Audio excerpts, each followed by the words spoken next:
నమస్తే, welcome to I news. ప్రపంచాన్ని మరోసారి యుద్ధ అంచుల వరకు తీసుకెళ్లిన అమెరికా ఇరాన్ ఉద్రిక్తత ఇప్పుడు కీలక మలుపు తిరిగే దశకు చేరుకుంది. అమెరికా అధ్యక్షుడు డొనాల్డ్ ట్రంప్ ముందు ఇప్పుడు యుద్ధమా లేక చర్చలా అనే అత్యంత కీలకమైన నిర్ణయం ఉంది. సైనిక దాడులను మరింత విస్తరించాలా, భూతల యుద్ధానికి దిగాలా, లేక విజయాన్ని ప్రకటించి చర్చల బాట పట్టాలా? ప్రతి నిర్ణయం వెనుక భారీ రాజకీయ, ఆర్థిక, వ్యూహాత్మక పరిణామాలు ఉన్నాయి. ట్రంప్కు ఉన్న అవకాశాలేంటి?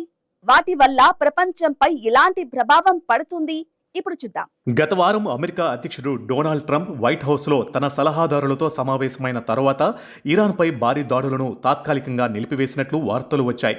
దీనికి ప్రధాన కారణం అమెరికాలో పెరుగుతున్న రాజకీయ ఒత్తిడి, పెరుగుతున్న ఆర్థిక భారం, యుద్ధ వ్యయాలపై ప్రజల్లో తీవ్ర వ్యతిరేకత కనిపిస్తుంది.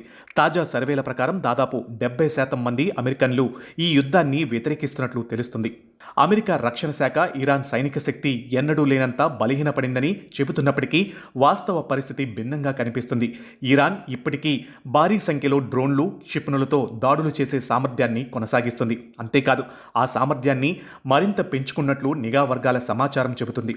ఇదే సమయంలో అమెరికా గల్ఫ్ ప్రాంతానికి అదనపు యుద్ధ విమానాలు, క్షిపణి రక్షణ వ్యవస్థలను తరలిస్తుంది.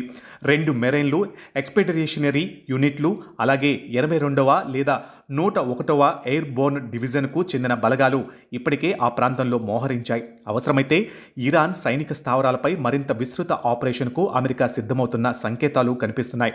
అయితే అమెరికాకు కూడా పరిమితులు ఉన్నాయి. గల్ఫ్ దేశాలతో కలిసి ఉపయోగిస్తున్న క్షిపణి రక్షణ వ్యవస్థల కోసం అవసరమైన మిస్సైల్ నిల్వలు గణనీయంగా తగ్గినట్లు సమాచారం. టోమాహాక్ ల్యాండ్ అటాక్ మిస్సైళ్లు నిల్వలు కూడా తగ్గిపోయినట్లు నివేదికలు చెబుతున్నాయి. ఇది అమెరికా తదుపరి నిర్ణయంపై ప్రభావం చూపే అంశంగా మారింది. ట్రంప్ ముందు ఉన్న మొదటి మార్గం వైమానిక క్షిపణి దాడులను మరింత పెంచడం. కానీ ఇప్పటికే ప్రధాన సైనిక లక్ష్యాలపై దాడులు జరిగిపోయి ఉంటే తరువాతి లక్ష్యాలు సాధారణ పౌర మౌలిక సదుపాయాలే అవుతున్నాయి. విద్యుత్ కేంద్రాలు, చమురు ఉత్పత్తి కేంద్రాలు, విద్యుత్ గ్రిడ్లు, వంతెనలు, రహదారులు, టెలివిజన్, కమ్యూనికేషన్ నెట్వర్క్లు దాడులకు గురయ్యే అవకాశం ఉంది. అలాంటి దాడులు జరిగితే పరిణామాలు అత్యంత తీవ్రమైనవిగా మారే అవకాశం ఉంది. అంతర్జాతీయంగా అమెరికాపై యుద్ధ నేరాల ఆరోపణలు రావచ్చు. ఇరాన్ ప్రజలు మరింతగా అమెరికాకు వ్యతిరేకంగా ఏకమయ్యే అవకాశం ఉంది. అంతేకాదు, ఇరాన్ గల్ఫ్ దేశాల చమురు కేంద్రాలు, సముద్రపు నీటిని తాగునీటిగా మార్చే డిజాలినేషన్ ప్లాంట్లపై దాడులు చేసే ప్రమాదం కూడా ఉంది. అలాంటి పరిస్థితి మానవత సంక్షోభానికి దారితీయవచ్చు. ఇంకో పెద్ద ప్రభావం చమురు మార్కెట్పై కనిపించవచ్చు. ఒక బ్యారెల్ చమురు ధర $150 నుంచి $200 వరకు పెరిగే అవకాశం ఉందని విశ్లేషకులు హెచ్చరిస్తున్నారు. అది ప్రపంచవ్యాప్తంగా ద్రవ్యోల్బణాన్ని పెంచి అంతర్జాతీయ ఆర్థిక వ్యవస్థను తీవ్ర సంక్షోభంలోకి నెట్టే ప్రమాదం ఉంది.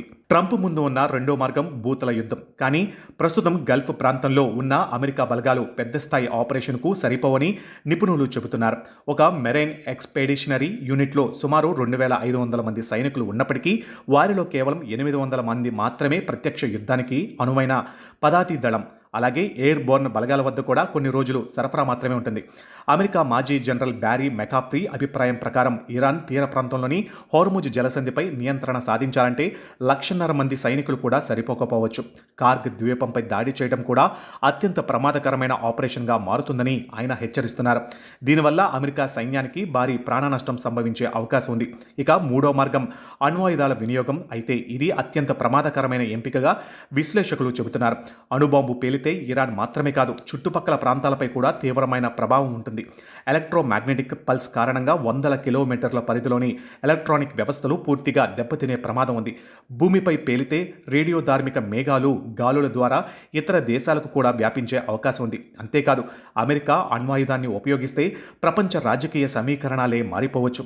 ఉక్రెయిన్ యుద్ధంలో అణ్వాయుధాల వినియోగంపై రష్యా అధ్యక్షుడు వ్లాదిమిర్ పుతిన్ కూడా తన వ్యూహాన్ని మార్చుకునే అవకాశం ఉందని విశ్లేషకులు హెచ్చరిస్తున్నారు. దీంతో ప్రపంచ భద్రతకు కొత్త ముప్పు ఏర్పడే ప్రమాదం ఉంది. ఈ పరిస్థితుల్లో ట్రంప్ ముందు అత్యంత ఆచరణ సాధ్యమైన మార్గం విజయాన్ని ప్రకటించి చర్చల బాట పట్టడమేనని అంతర్జాతీయ విశ్లేషకులు భావిస్తున్నారు. అమెరికా ఒత్తిడి వల్లే ఇరాన్ చర్చలకు వచ్చిందని ట్రంప్ ప్రకటించే అవకాశం ఉంది.